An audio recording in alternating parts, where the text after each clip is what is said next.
तुकोबाराय देवाकडे काय मागतात आणि त्या मागणीचा आपल्या जीवनाशी कसा संबंध आहे, त्या मागणीचं गांभीर्य काय आहे याचं थोडंसं चिंतन आहे त्या वेळेमध्येच करू.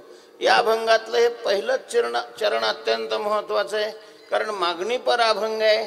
उपांत्य दिवस आहे आज, उद्या संध्याकाळी कीर्तन नाही. त्यामुळं आज आपण सप्ताहामध्ये देवाची सेवा केलेली आहे, तर देवाकडे मागितल्याशिवाय राहायचं नाही. पण काहीतरी नका मागू, देव उदार आहे, पण आपल्याच मागणीनं आपलंच वाटोळं नका करून घेऊ. विठ्ठल विठ्ठल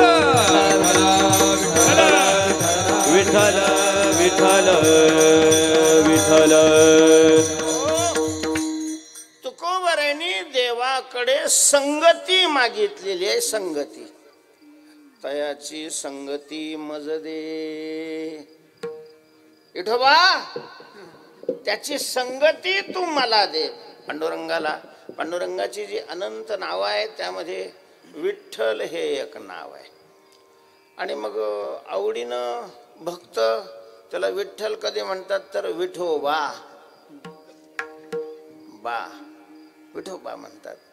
तर या अभंगामध्ये तुकोबाराय म्हणतात की हे विठोबा, हे पंढरीनाथा, हे पांडुरंगा, मला त्याची संगती दे. मज दे तयाची संगती, संगतीची मागणी केलेली आहे. तुकोबारायांनी संगतीची मागणी केली, याच्यावर थोडंसं चिंतन. तसं पाहिलं तर संगती प्रत्येकाला प्राप्तच आहे, कारण संगती केली म्हणूनच तो जीव झालाय. सगळी शास्त्र सांगतात की जीव हा स्वरूपाने मुळात साक्षात परब्रह्म आहे, देव आहे.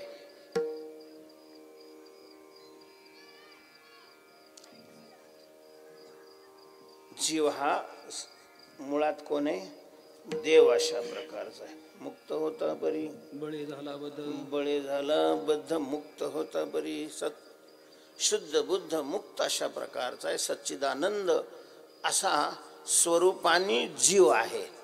देव सच्चिदानंद स्वरूप आहे. असा सच्चिदानंद स्वरूप असणारा हा जीवपणाला जर कशामुळे प्राप्त झाला असेल तर तो संगतीमुळे.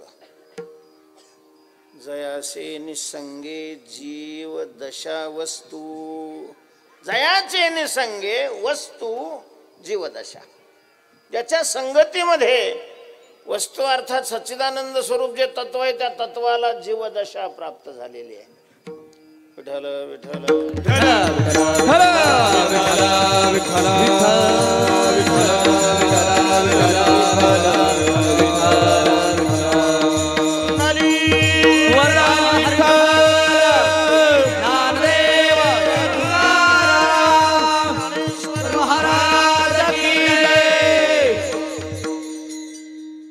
चैतन्याला मायेची संगती लागली आणि चैतन्याचं काय बनलं?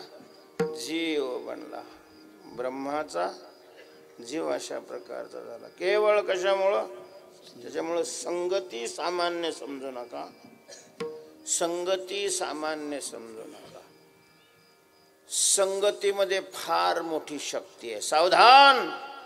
स्वतःच हित व्हावं असं वाटत असेल तर संगतीकडे दुर्लक्ष करू नका. संगती किती प्रभावशाली आहे याच्याकरता एक धर्मशास्त्रातलं उदाहरण सांगतो, एक व्यवहारातलं उदाहरण सांगतो. हिरा आपल्यापैकी सगळ्यांनी नसेल पाहिलेला. आपल्याला हिरे दिसत नाही असं नाही, पण ते हिरे वेगळे, ते संध्याकाळी दिसतात. जो अख्खा रोड धरून चालतात ते हिरे नाही म्हणत मी. जो नवरत्नातला एक हिरा नावाचा रत्न आहे, तो असली आहे याची ओळख काय आहे? हिरा ठेवी ताईरणी वाच मारी जोखणी तोची मोल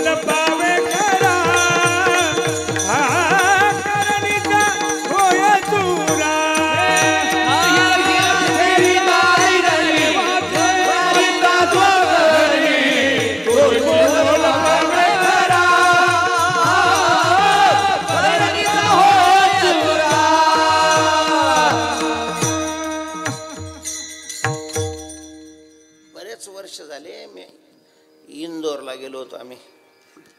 तर ज्यांच्याकडे उतरलो होतो, पाहुणे होते त्यांच्याबरोबर, आमच्याबरोबर त्यांचे. मग त्यांनी माझ घरात मधल्या खोलीत नेलं, दरवाजा बंद केला आणि असं एक एवढं गटुडं काढलं. मी नाही पत्ता वगैरे सांगणार हा. एवढं गटुडं काढलं आणि ते आमच्या पुढे सोडलं बा. ते म्हणे महाराज त्यातला एक मोठा खडा. या खड्याची काय किंमत असेल असं वाटतं? आता काय आहे, ज्याला कळत नाही ना त्यानं आपलं आपल्याला काही माहिती नाहीये, मी आपला गप्प बसलो, बोललोच नाही. त्याला काही राहावलं नाही. तो म्हणे महाराज हा 150 कॅरेटचा हिरा आहे. हिरा आहे आणि 150 कॅरेटचा आहे. हिऱ्याची किंमत वजनावर नाही, त्याच्या कॅरेटवर असते. लाखो रुपये कॅरेट त्याची किंमत आहे. म्हणजे 1.5 कोटीचा तो हिरा, एवढा हिरा. आणि पाहिलं ना, अक्षरशः गारगोटीन त्याच्यात काहीच फरक नाही. वाळवंटामध्ये आपण गारगोटी पाहतो ना, तो काय म्हणलं ते एवढं मोठं घर आहे, त्याला मलमलीच्या त्या कपड्यामध्ये गारगोटी घ्यायला लोक सांगते शहरात लय शानी नाही बाबा, गारगोटी घ्यायला आणले असते. गारगोटी सारखा दिसता हिरायचा गारगोटी. आणि मग तो असली आहे की नकली आहे हे कसं कळणार? करोडो रुपये ज्याची किंमत आहे त्याच्यामध्ये नक्कल तर होणारच. तर तुकोबाराय सांगतात त्याला आयरणीवर ठेवायचं. आयरणला कळते ना, बिस्किट तयार ज्याच्यावर केले जातात त्याला नाही महाराज.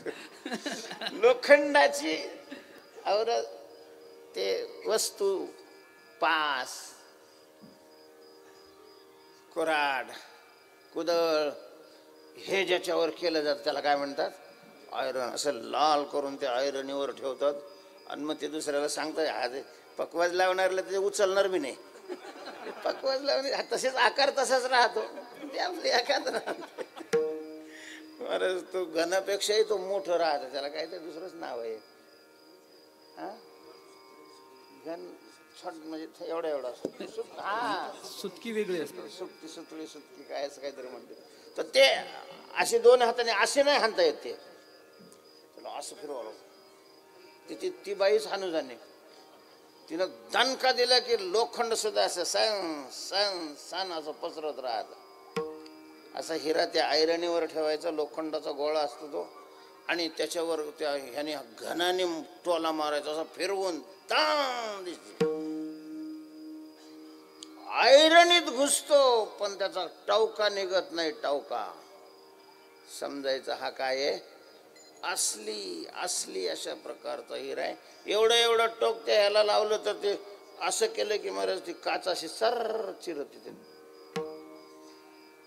हिरा हिरा अशा प्रकारचा अत्यंत कठीण असणारा हिरा. कशा करता मी दृष्टांत सांगतोय? संगती संगती, जडाची संगती सुद्धा कशी, जडावर सुद्धा कसा प्रभाव करते संगती, याच्याकरता सांगतोय. असा हिरा आहे.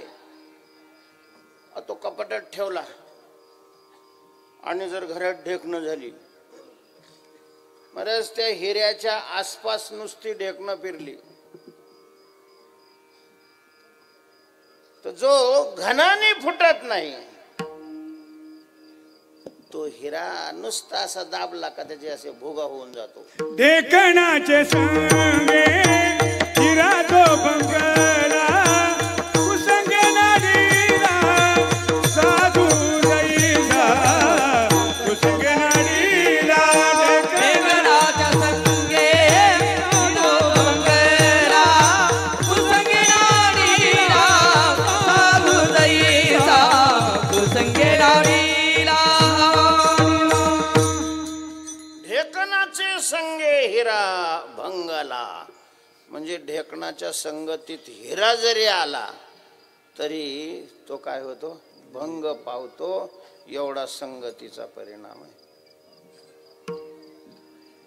धर्मशास्त्रातलं उदाहरण देतो. आपण नेहमी ऐकतो पापाचे 3 प्रकार आहेत: उपपाप, पाप आणि महापाप.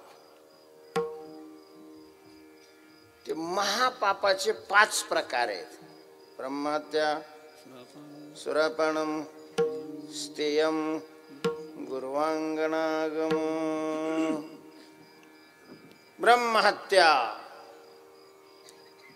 ब्रह्मत्वाने युक्त असणाऱ्याची हत्या. दुसऱ्या नंबरचं महापाप आहे सुरापानम. भाजी चिरायचे जे सुरे ते जर कोणी गिळले नाही का, मला वाटलं ते सुरा म्हणजे ते सुरा. सुरा शब्दाचा अर्थ आहे दारू. मग ते लायसन्स काढून पिला किंवा घरी गाळून पिला, दारूचा एक एक थेंब एक एक महापाप निर्माण करतो. हे कोणी मला विचारलं का बुवा तुम्ही एवढे सप्ते करतात आणि मग ऍक्सिडेंट कसे काय होतात, अतिवृष्टी अनावृष्टी का होते? कारण हे सगळी पापाची फलं आहेत. आणि मग सप्त केलेलं पुण्य कुठे जातं? अकाली मृत्यू का ओढवतात? त्याला सांगितलं तुला सप्ते दिसतात का रे वडव्या? वर्षातून 1 सप्ताह गावात करतोय आणि गावात बाटल्या किती खाली होतात हे तुला दिसतंय? सार्वजनिक ज्या वेळेला पाप आणि पुण्य त्या तराजू मध्ये टाकलं जाईल महाराज, एक एक थेंब एक एक महापाप निर्माण करते. सप्त्याचं पुण्य काय करणार आहे? एखाद्या घराला आग लागलेली आहे आणि तिथं संध्या करायची, ती पळी घेऊन गेला केशव अँड माधव अँड आता त्या पळी ते पाण्याने ती आग घराला लागलेली आग विजत असते का? तितक्याच फोर्सने त्याला पाण्याचाही काय मारावा लागतो, फवारा मारावा लागतो. काय आता अकोल्याचं सांगायचं काय? तुम्हाला काय माहिती? मला माहिती आहे तसं जसं तिकडे तसं इकडे. तर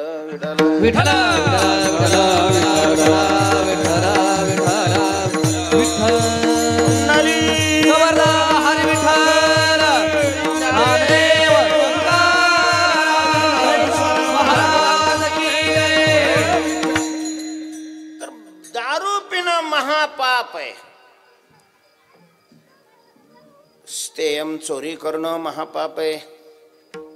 गुर्वांगनागम श्रेष्ठ स्त्रीशी संमोह करणं महापाप आहे. हे 4 महापाप सांगितली. तुम्ही तर म्हणले 5वं. तर ह्या 4 महापाप करणाराच्या एकाची संगती करणं महापाप आहे महाराज. तुम्ही दारू नाही पीत, पण दारू पिरणाराची जर संगतीत बसत असाल तर तुम्ही ही तितकेच महापापी आहात. महापापी.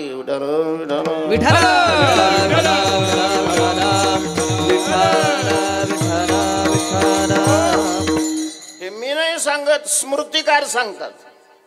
म्हणजे संगती एवढा महत्वाचा अशा प्रकारची क्रांती जीवनात.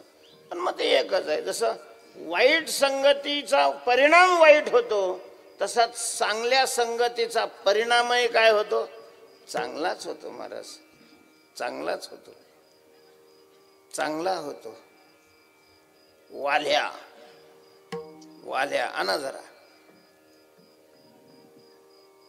डोंगरात राहणारा, फरशी कुराट हातात असणारा, बमच्या बम यमासारखा दिसणारा महाराज. त्याचा धंदाच असा होता की त्या रस्त्याने जो जाईल त्याला लुटत नव्हता.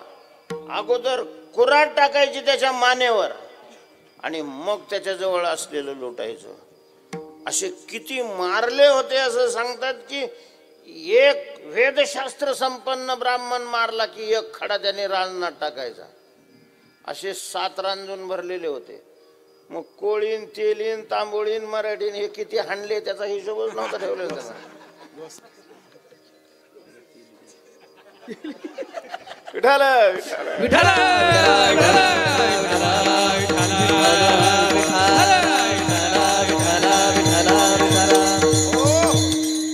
एवढा पापी, त्याला राम सुद्धा म्हणता येत नव्हतं, जिभच तशी वळत नव्हतं.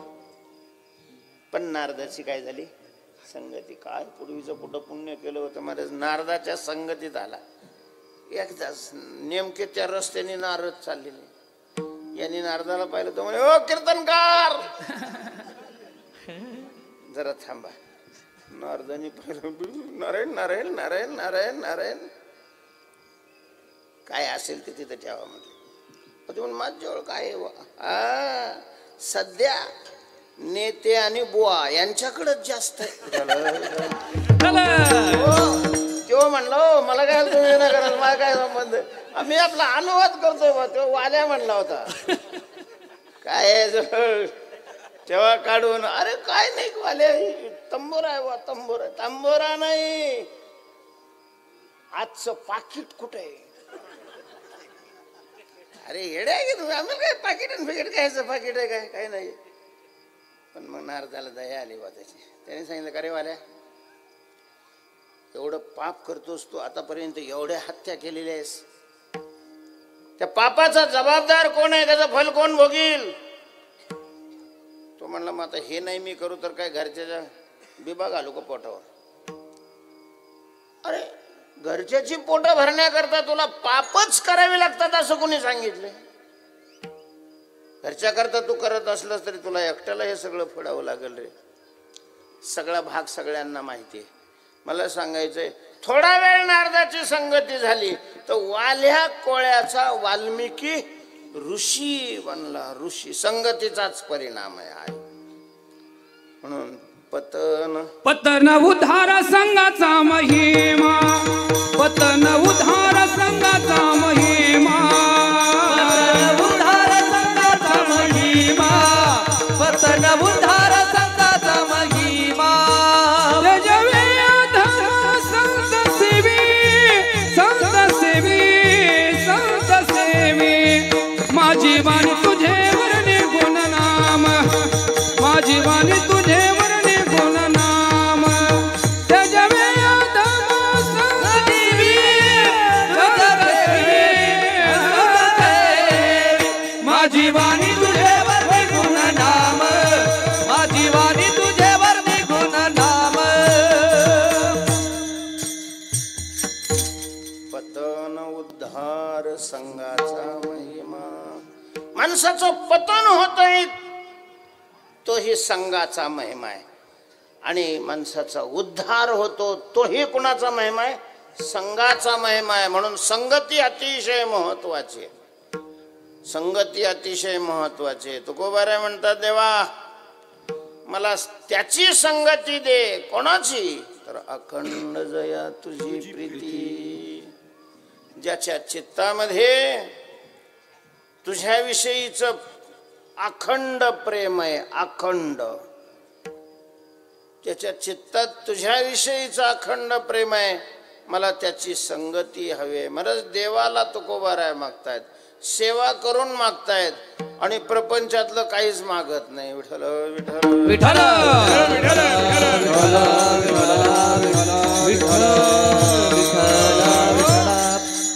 आणि कन लगे माईक पदार्थ, दुसरं काहीच नाही लागत. बस त्याची संगती हवी. आणि ज्याची संगती हवी आहे त्याचं लक्षण केलेलं आहे की अखंड जया तुझी प्रीती.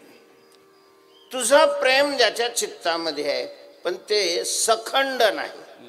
महाराज नुसतं तुझं प्रेम ज्याच्या चित्तात आहे त्याची संगती दे म्हटलं असतं तर आपला नंबर लागला असता. कारण आपल्या अंतःकरणात देवाविषयी काय आहे? प्रेम आहे. कोण नाही म्हणून, कोण नाकारू शकतं? महाराज आहे प्रेम, पण नुसतं प्रेम आहे त्याची संगती नाही मागितलेली तुकाराम महाराजांनी. अखंड प्रेम ज्याच्या चित्तात आहे. अखंड आणि सखंड याचा अर्थ काय आहे बा? खंड शब्दाचा अर्थ आहे तुकडा. खंड म्हणजे तुकडा, सखंड म्हणजे तुकड्यांनी युक्त, आणि अखंड म्हणजे तुकडा रहित. पूर्ण जेवढं प्रेम आहे ते सगळंच्या सगळं. तर बहुतेकाच्या अंतःकरणामध्ये प्रेमाचे तुकडे दिसतात. ज्याच्या जे आवडतं त्याच्याविषयी प्रेम असतं, आणि माणसाच्या आवडीचे अनेक पदार्थ आहेत. एखादं मॅट्रिकमध्ये 10वी मध्ये पहिल्या नंबरने आलो का मग त्याला तुला काय आवडतं, खेळण्यात काय आवडतं, खाण्यात काय आवडतो, कोणचा नट आवडतो. म्हणजे तो असा जाडा नट आवडतो का लहान नट आवडतो.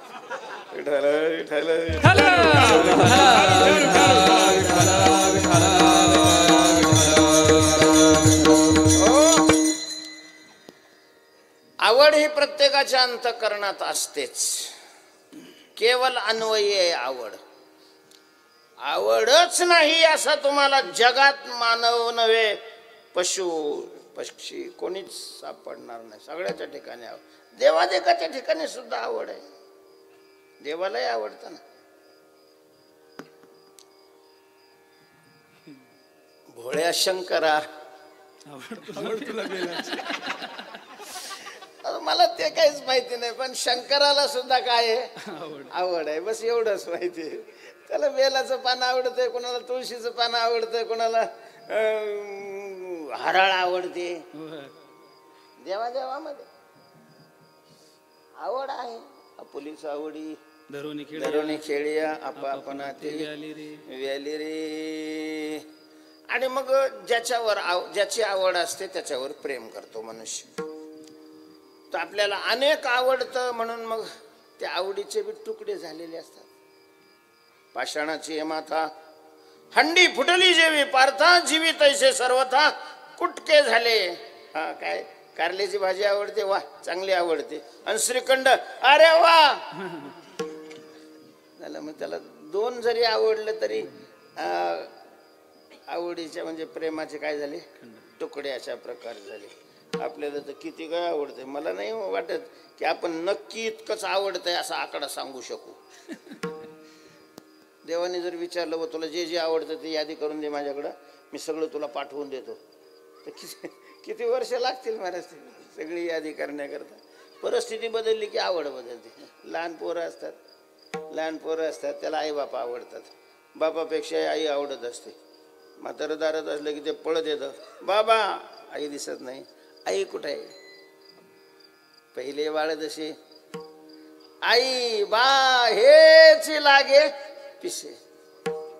पण ते काही सतत आवडते असं नाही. काही लहान पोरं आहे ना महाराज, ते आई दिसली नाही का त्यांचा भोंगा सुरू झाला. त्या बिचारीला सगळी कामं त्याला जवळ घेऊनच करावी लागतात. वाढायचं असलं तरी ते असं बघलत असतं, मग ते वाढावं लागतं. मग ते कधी कधी म्हणत असते, बाई आता काय करावं, हे पोरग मला सोडीतच नाही. आता याच्या काही जन्मापर्यंत पुरणार आहे का मी? तेव्हा त्या बाईला मी सांगतो की बाई तशी तू काळजी करू नको. त्या पोराची आवड म्हणजे काय वैष्णवाची आवड नाही. थोडं थांब, तुला कायमचं सोडील ते, घरातून हाकलून काढील, तशी काही काळजी नको करू. लहानपणी आई बाप आवडतात, मोठा झाल्यावर मग आई बाप नाही आहे. तोच बाप जर बसला तो आला तर लगेच विचारतो, ए बाबा ती कुठं गेली? गेली माहेराला. तेच म्हातारा झालं की मग पोरं बी नाही आवडत. मग पोराची पोरं नातवंड आवडत असतात. अशी आवड बदलत राहते. पण तुकोबाराय म्हणतात, जेव्हा आम्हाला ज्याची संगती हवी आहे ते असे असते आहेत की ज्यांच्या आवडीमध्ये देशाने तुकडा होत नाही, कालाने तुकडा होत नाही, वस्तूमुळे तुकडा होत नाही, परिस्थितीनं तुकडा होत नाही, वयानं तुकडा होत नाही. असं अखंड प्रेम ज्याचं तुझ्यावर आहे त्याची आम्हाला संगती दे. अखंड जया तुझी प्रीती. कोणीतरी हळूच विचारलं, कशा करता? अखंड देवाविषयी प्रेम ज्याच्या ठिकाणी, म्हणजे ज्याला खाण्यापिण्याची सुद्धा काय राहत नाही, सुध राहत नाही, त्याची तुम्हाला संगती कशा करता हवी असते.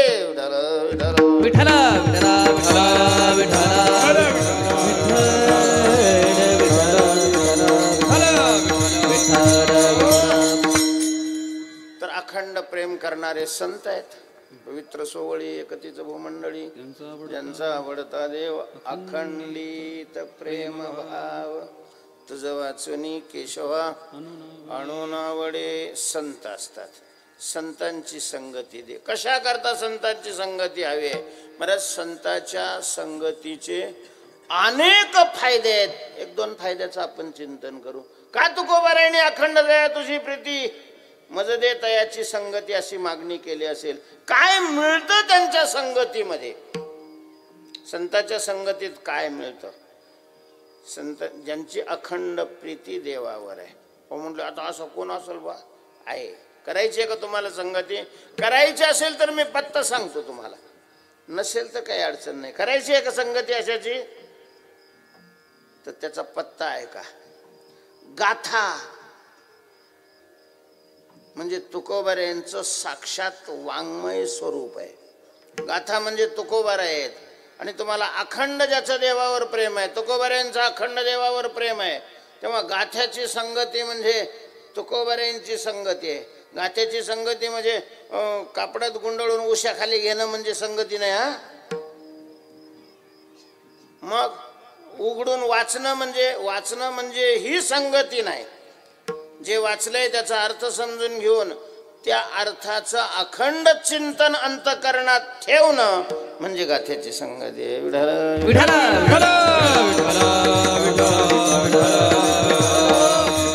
जीवनामध्ये उतरवणं ही संतांची संगती आहे. अखंड तेव्हा अखंड जया तुझी प्रीती मजदे तयाची संगती.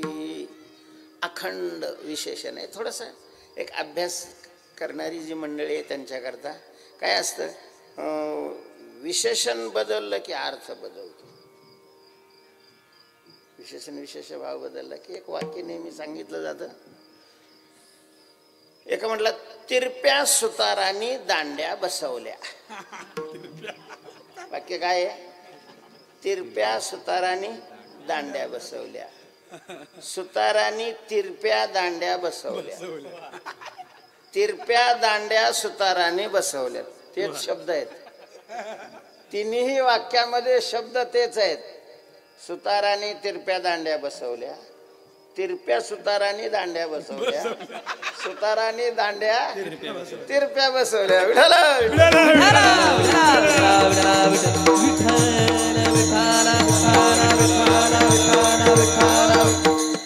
तीन वाक्याचा अर्थ शब्द तेच आहेत, फक्त विशेषण विशेष भाव बदललेले आहेत. सुतारांनी दांड्या बसवल्या, पण त्या कशा बसवल्या?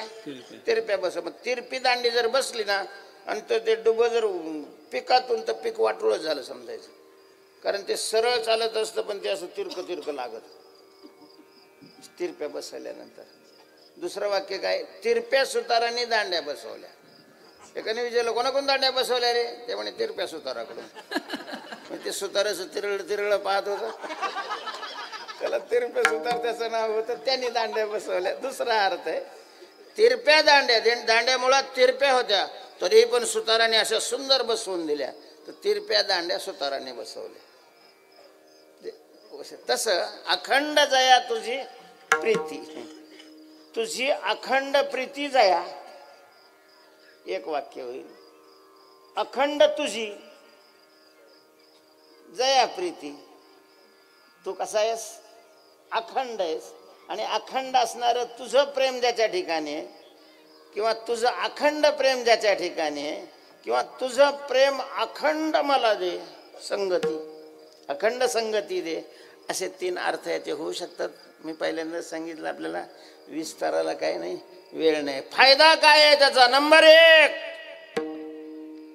संतांच्या संगतीचा फायदा नंबर एक. बरं, संत जिथं आहे तिथं विवेक आहे. संत तेथे विवेका असणे की जी. आणि आज दुष्काळ जर कशाचा असेल तर विवेकाचा दुष्काळ आहे. विवेकाचा. पाण्याचा दुष्काळ चौकडे नाही, धान्याचा दुष्काळ चौकडे नाही, पैशाचा दुष्काळ तर कोणीकडेच नाही. दुष्काळ कशाचा असेल तर विवेकाचा आहे. विवेकाचा. ज्ञानोबा म्हणतात फिटो विवेकाची वाणी. विवेकाची वाणी म्हणजे कमतरता, दुष्काळ संपून जावा म्हणून मी हा ग्रंथ करतोय. अजूनही ज्ञानोबऱ्यांची इच्छा पूर्ण झाली असं मला नाही वाटत. दुष्काळच आहे मरज विवेकाचा. म्हणजे अडाणी माणसं आहेत त्यांच्याच ठिकाणी विवेक नाही असं नाही. चांगले विद्वान लोकांना उपदेश करतात त्यांच्याही ठिकाणी विवेक आहे की नाही हे त्यांच्या वर्तनावरून निश्चित संशय आल्यासारखं वाटतं. विठ्ठल विठ्ठल विठ्ठल विठ्ठल. काही नसलं तरी चालेल, मानवाजवळ विवेक असावा. विवेकहीन मनुष्य आणि गाढव याच्यात फरक नाही. त्याच्या अंतःकरणात विवेक जागा झालेला नाही. तो आणि गाढव यांची तुलना केली. काही पटीनी गाढव श्रेष्ठ आहे, काही पटीनी. तुका म्हणे जाण नर गाढवा होनी हीन. काय स्वतंत्र विषय, स्वतंत्र आहे, स्वतंत्र चिंतन आहे ते. विवेकाची सर्वांना गरज आहे. आणि अशा प्रकारचं विवेकाचा सागर म्हणजे संत असतात. ज्ञानोबऱ्यांचं वर्णन करत असताना जनाबाईंनी असंच वर्णन, ज्ञाना विवेका सागरा, विवेका सागरा, विवेका सागरा, विवेका सागरा. सागरा सख्या माझ्या ज्ञानेश्वरा, सख्या माझ्या ज्ञानेश्वरा. मरुनिया जावे जावे, मरुनिया जावे. सखा माझा ज्ञानेश्वरा, सखा माझा ज्ञानेश्वरा. मरुनिया जावे, मरुनिया जावे. विवेक सागरा सख्या माझ्या ज्ञानेश्वरा. तेव्हा संतांच्या संगतीत पहिला लाभ आहे विवेकाची प्राप्ती होते. बैसता संतांची संगती कळो आले कम. ह्याच विवेकाचं हे स्वरूप आहे. हे यालाच विवेक म्हणत. पृथक्करण करणं, पृथक्करण करणं पहिला फायदा. दुसरा फायदा विवेकाचा पै संतास व्यवस्था गुरुचरण योगज्ञानी पैसता गुरुचरण उपासिता. महाराज देवाची प्राप्ती संतांच्या सानिध्यामध्ये, संतांच्या कृपेनं. हरिप्राप्तीशी उपाय धरावे संतांचे ते पाय. संतांच्या संगतीमध्ये मनुष्य जागा होतो, खऱ्या अर्थाने जागा होतो. कारण संत सतत काय करतात, जागा. काय सांगू आता संतांचे उपकार. आता जागा रे भाईनो जागा, आता जागा रे भाईनो जागा जागा, आता जागा रे भाईनो जागा, आता जागा रे भाईनो जागा, आता जागा रे भाईनो जागा जागा, आता जागा रे भाईनो जागा.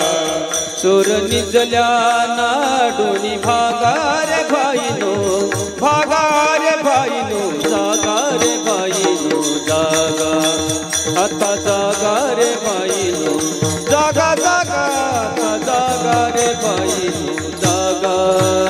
चोर निजल्या नाडोनी भागा रे भाईनो, चोर निजल्या नाडोनी भागा रे भाईनो जागा, आता जागा रे भाईनो जागा जागा, आता जागा रे भाईनो जागा. प्राप्त झालेल्या विवेकाला संत झोपू देत नाहीत. संत साधना करून घेतात. संतांमुळे देवाची प्राप्ती होते, संतांमुळे जीव मुक्त होतो. असे अनेक अनेक फायदे संतांचे असल्यामुळं तुकोबाराय म्हणतात मज दे तयाची संगती. तुकाराम महाराज आहे. देवाने आपल्याला संगती द्यावी म्हणून देवाला थोडी लाच द्यायचा प्रयत्न करतात. समजा आम्ही तुम्हाला संगती दिली, तुम्ही काय करणार, मी मग मी कमलापती असं जर तू केलंस तर देवा तुला मी कंठाळा आणणार नाही, कंटाळा आणणार नाही. मग काय कराल, पडून राहीन ते ठाई विठोबार कुमाई जय विठोबार कुमाई विठोबार कुमाई विठोबार कुमाई विठोबार कुमाई विठोबार नली गवरदा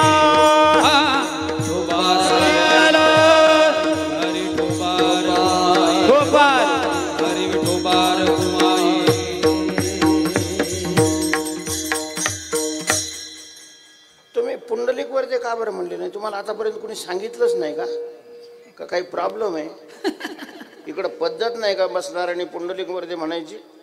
तुम्ही कोणीच महिला मंडळ पण नाही म्हणलं. तुम्हाला मी जागा दिली बरं, इकडे सारायला लावलं. तुम्ही तरी कमीत कमी माझ्या बाजूने उठायला पाहिजे होतं.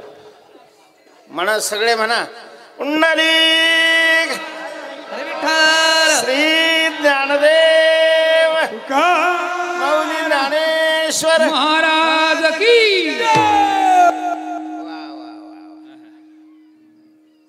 तर मी त्या ठिकाणी संतांच्या संगतीमध्ये शांत पडून राहीन म्हणजे झोपून राहीन असं नाही, शांत राहीन. तुला काही मागणार नाही आणि रिकामी कामं करणार नाही. न मागे न करे काही तुझ्या अनगा विठोबा देवा. तुलाही ज्याच्यामुळे त्रास होतो आणि आम्हालाही ज्याच्यामुळे त्रास होतो, दोघंही आपण मोकळे जाऊ हो. जर तुम्हाला संतांची संगती दिली तर तुम्ही आम्ही पिडोजेने दोन्ही वारती एकाने.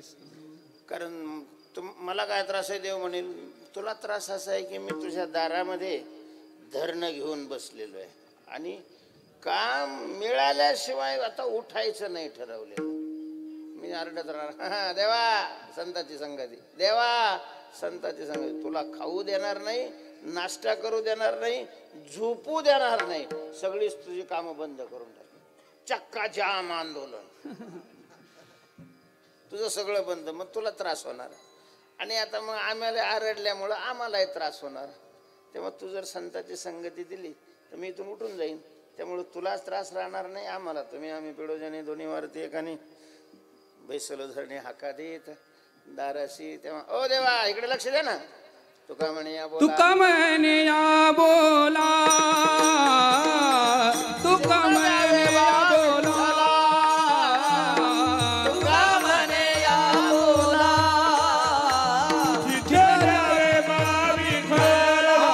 न पाहिजे केला आता माझा विर, न पाहिजे केला आता माझा विर. पडून राहील तये ठाये उगाची संताची पाये. न पाहिजे केला न पाहिजे केला पडून राहील तये ठाये उगाच संताची पाये. मागे न करीन नाही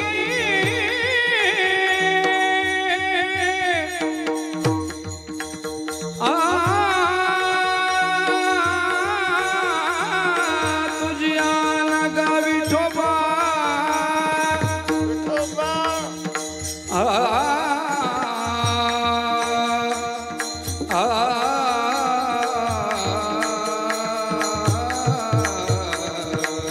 तुझे नगा विठोबा.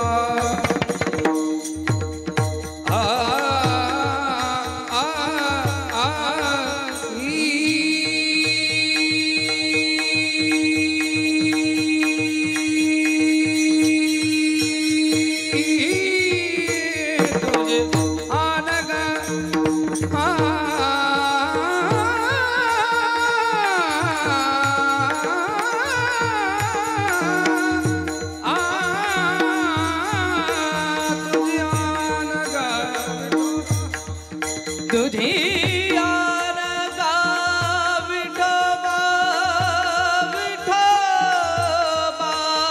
तुझिया नगा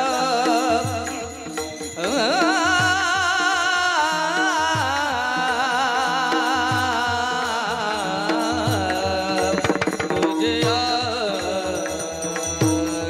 नगा विठोबा.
बोलण्याकडे लक्ष द्या.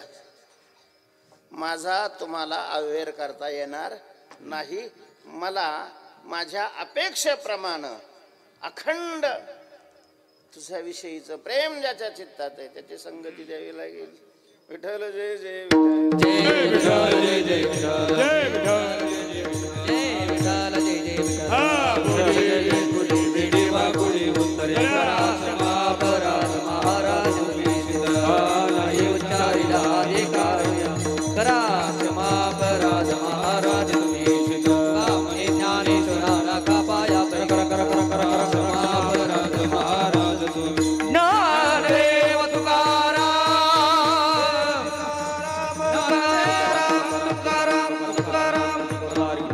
श्री ज्ञानदेव तुकार पंढरीनाथ भगवान की जय.